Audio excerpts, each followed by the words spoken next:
Dominus vobiscum, sequentia Sancti Evangelii secundum Matteum.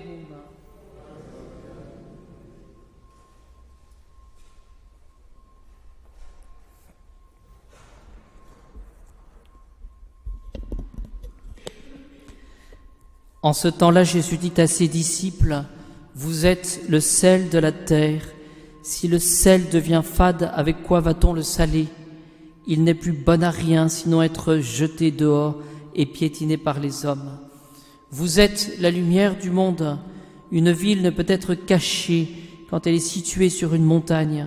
Et lorsqu'on allume une lampe, on ne la met pas non plus sous un boisseau, mais sur le lampadaire, et elle brille pour tous ceux qui sont dans la maison. De même que votre lumière brille devant les hommes, afin qu'ils voient vos bonnes œuvres et glorifient votre Père qui est dans les cieux. Ne pensez pas que je sois venu pour abolir la loi ou les prophètes. Je ne suis pas venu pour abolir, mais pour accomplir. Car en vérité, je vous le dis, avant que passent le ciel et la terre, la plus petite lettre, le plus petit trait ne disparaîtra pas de la loi jusqu'à ce que tout soit réalisé. Celui donc qui violera un seul de ces commandements, même les plus petits, et qui enseignera aux hommes à faire de même, sera tenu pour le plus petit dans le royaume des cieux. Mais celui qui les pratiquera et les enseignera, celui-là sera tenu pour grand dans le royaume des cieux. »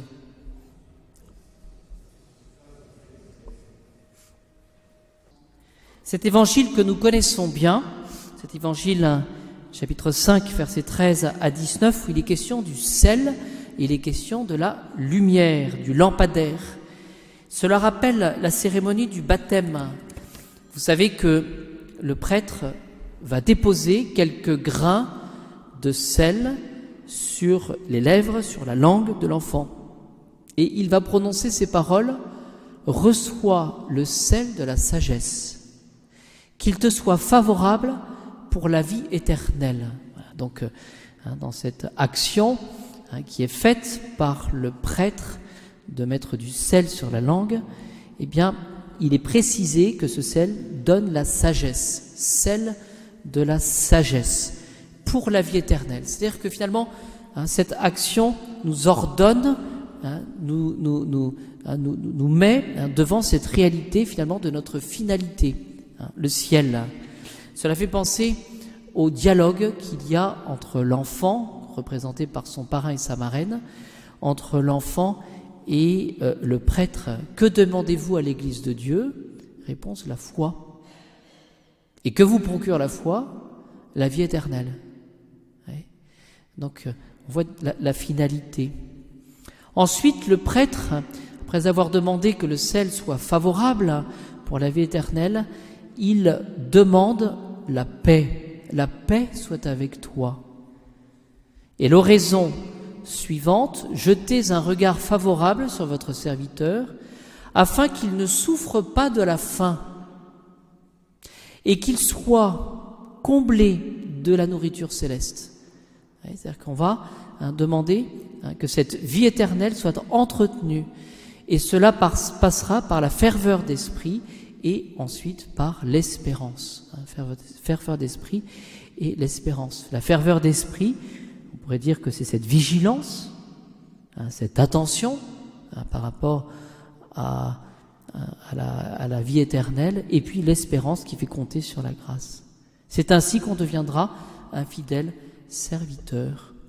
Alors le sel, vous le savez, c'est ce qui va donner la saveur, le goût, et donc cela nous députe d'une certaine manière à la prédication de l'Évangile. Il faut que toute notre parole, toutes nos paroles et toute notre vie, tout notre extérieur aussi, soit ordonné à la prédication de l'Évangile. C'est-à-dire qu'on ait envie de suivre Jésus en voyant un chrétien devant nous. Je pense que nous avons tous connu cela plus ou moins, c'est une grâce, que de connaître, je ne sais pas, tel religieux, tel moine, telle personne sainte, telle mort sainte qu'on a pu avoir, telle confession aussi très belle d'une personne qui va témoigner du Christ, eh bien, qui donne envie de suivre, qui encourage. Le sel, la saveur. Et puis nous savons aussi que le sel préserve de la corruption, c'est-à-dire du péché. Alors rapidement, le cierge de baptême eh bien, va nous permettre de veiller, c'est-à-dire d'être attentif. Cela nous montre que la vie est un combat. Dans tout combat, il y a des sentinelles. Eh bien, dans notre âme, nous avons besoin du cierge pour qu'il nous aide à être attentifs à l'esprit du monde, attentifs aux ruses du démon.